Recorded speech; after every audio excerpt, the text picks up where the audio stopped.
Baik, pada pertemuan ini coba akan saya bahas persiapan penilaian harian tentang hukum Newton ya.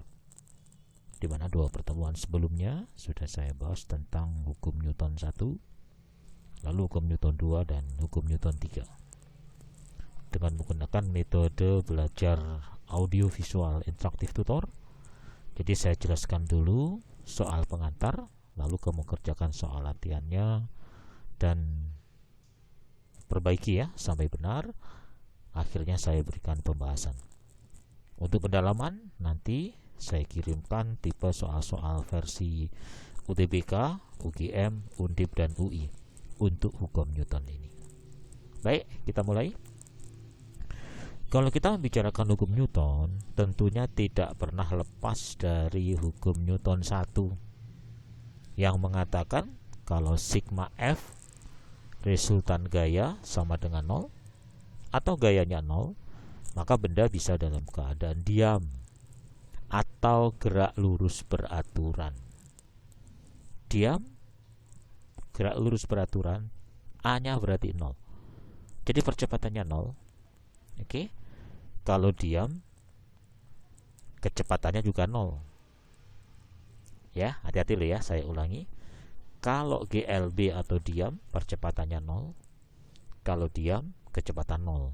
Jadi kalau sigma F0 itu yang 0 adalah percepatannya. Tetapi kecepatannya tetap. Nah, sistem yang demikian disebut sebagai kerangka acuan. Itu inti dari hukum Newton 1. Nah, soal nomor pertama ini, kalau kamu baca, peluru kendali ditembakkan menuju sasaran. Kecepatannya konstan. Nah, kalau kecepatannya konstan, jadi hukum Newton 1 berarti resultan gayanya pasti bernilai 0. Ini hukum Newton 1.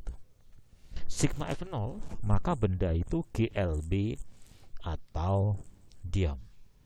Setiap benda diam atau GLB, maka sigma F0. Ini inti dari hukum Newton 1. Oke, berarti jawabannya yang A. Jelas ya? Lalu bagaimana kalau sigma F-nya enggak 0? Maka timbul A. Punya percepatan, yaitu sigma F sama dengan M kali A.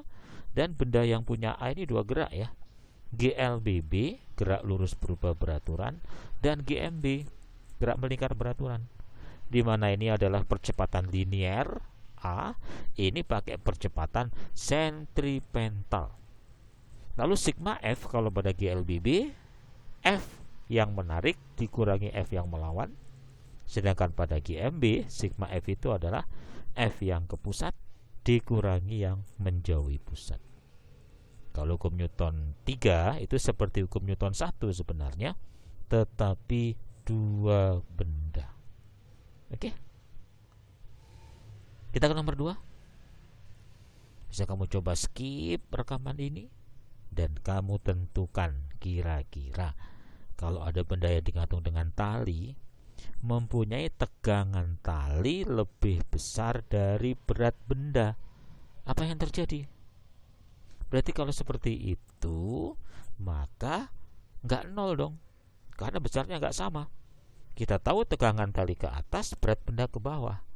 Berarti kalau sigma F-nya nggak 0, maka pasti timbul percepatan. Kemana? Tegangan tali ke atas A, tegangan tali ke atas, berarti bergerak ke atas, dipercepat. Udah. Ke bawah bisa nggak Pak? Bisa. Tapi diperlambat. Nah gitu. Hati-hati ya, nggak boleh bingung ya memahami konsep-konsep demikian. Oke. Next. Dua benda. Terjadi hukum Newton 3. Cuma yang ditanya hanya percepatan. Berarti hukum Newton 2 aja. Kita nggak perlu meninjau hukum Newton 3-nya, walaupun ada. Kecuali kalau ditanya gaya kontak. Ini berarti kita perlu meninjau hukum Newton 3. Masih ingat di dalam menyelesaikan hukum Newton, uraikan gaya-gaya. Oke? Dan kalau ada benda di bidang miring, akan ada gaya sebesar mg sin. Itu yang menggerakkan. Karena di sini nggak ada keterangan, berarti kita anggap licin, nggak ada gesekan, berarti sebagai sigma F-nya hanya mg sin yang akan menggerakkan benda M kali A. M-nya kecoret, berarti A-nya itu adalah G sin. Kalau G-nya 10, berarti percepatan benda adalah 5. Berarti jawabannya yang C tersebut. Bisa ya dipahami hukum Newton 2? Oke, pada kasus yang sederhana. Yang keempat, membicarakan gesekan. Karena ada koefisien gesek. Kardus diletakkan di mobil, pickup, ada gesekan. Oke, berapa percepatan maksimum agar kardus tidak bergeser? Artinya nggak diikat. Jadi yang menyebabkan dia nggak jatuh hanya karena gaya gesek. Berarti pada kasus ini sebenarnya terjadilah sigma F sama dengan M kali A. Nah, A itu yang dicari. Sebagai sigma F-nya siapa? Ya yang menggerakkan benda, yang menggerakkan dus. Yang menggerakkan dus kalau nggak diikat sesungguhnya gaya gesek. Berarti mu kali N. N-nya adalah mg. Berarti kalau ditanya A, bisa juga M-nya kecoret, maka A sama dengan apa? Mu kali G. Au gitu, kalau ditanya A. Bisa? Tinggal masukin aja. Mu-nya sudah ada 0,25 seperempat dari 9,8, berarti 2,45, yaitu jawaban yang A tersebut. Bisa ya? Dipahami lo ya. Sigma Fm kali A. Sebagai sigma F-nya hanya ada satu gaya, yaitu gaya gesek. Selesai. Sehingga percepatannya dapat. Oke. Next. Elevator. Lift sedang naik, dipercepat. Tegangan kabelnya adalah 2360. Kayak tadi. Terus masa elevatornya berapa? Nah, ini ada dua gaya sigma F-nya itu. Tegangan kabel ke atas dan berat orang ke bawah ketemu. Jadi sebagai sigma F-nya itu adalah T min W. Paham? Dan itu adalah T min W itu mg. Jadi kalau ditanya berapa massa elevator, tinggal masukin aja. A-nya 2, T-nya 23600, G-nya 9,8. Bisa. T-nya ini dapat diganti dengan M kali G. Berarti kalau pindah ke sini min, pindah jadi plus, M-nya tendang keluar. Berarti MG plus A itu T.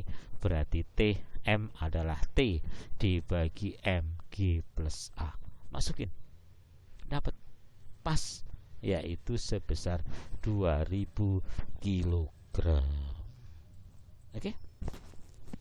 Next, nomor 6. Mengukur koefisien gesek dengan menggunakan suatu balok pada bidang miring. Ingat tadi yang ditanya dimiringkan, hampir bergerak, berarti masih diam ya. Berapa gesekannya? Ya masukin. Karena ini masih diam, maka sigma F0, benda di bidang miring tadi adalah mg sin, sementara yang melawannya gaya gesek itu mu kali n. N di bidang miring masih ingat G cos. MG-nya kecoret, sehingga saya bisa menghitung adalah sin dibagi cos itu tangen, tidak lain dari mu. Jadi tangen 37 derajat, 3/4, 0,75. Jawaban yang D tersebut. Hati-hati loh ya, ini sulit sekali memahaminya. Saya ulangi, apa? Hampir bergerak turun, masih diam, sigma F0. Bidang miring yang menggerakkan mg sin, yang melawan gaya gesek normalnya mg cos. Maka dapat berapa nilai mu? Koefisien gesek adalah tangen 37, 3/4. Oke. Next. Wah, banyak benda. Gak apa-apa. Ditanya percepatan, tinggal pakai sigma Fm kali A. Ada gesekan? Nggak ada. Sebagai sigma F-nya itu ya F itu sendiri 6. Masanya kan dua-duanya bergerak, ditambah 400 tambah 200 600 gram berarti 0,6 kilogram. Coret, dapat percepatannya 10. Jawaban yang E tersebut. Oke. Next. Masih ingat kalau ada gaya miring diuraikan. Yang ditanya pada kasus ini gaya normal. Gaya normal itu gaya yang ke atas. Berarti kita uraikan aja atas bawah. Ada gaya berat ke bawah, M kali G. Ini diuraikan, di depan sudut itu sin. Sin 30 itu setengah. Berarti dari 150 dan 100. Maka 75 dan 50.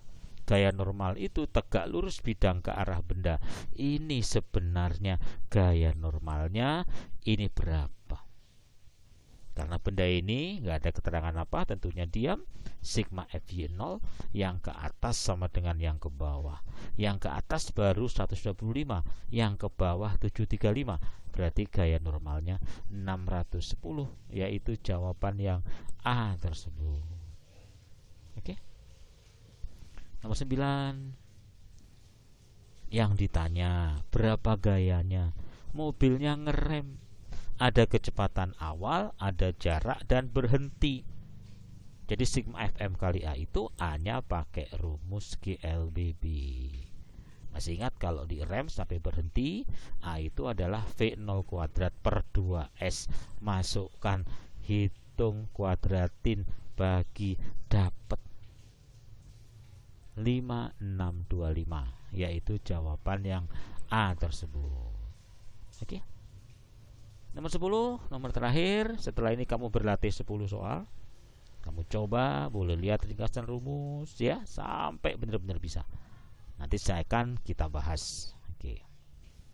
Berapa koefisien gesek statis antara bidang miring dan balok? Tepat akan bergerak berarti masih diam. Masih ingat ini yang belakang ke bawah si W asin. Ada gesekan. Ini yang ke sini WB ya. Lalu di sini diuraikan gaya normalnya itu WA cos, gesekannya mu WA cos. Oke, sigma F0 yang ke kanan sama dengan yang ke kiri, dapat mu-nya 2/3 akar 3, berarti jawabannya yang C tersebut. Sekali lagi, hati-hati hukum Newton ini ya, termasuk soal yang rumusnya sedikit tapi analisisnya sulit. Silakan berlatih dengan soal latihan. Oke, sampai ketemu pada pembahasan-pembahasan berikutnya.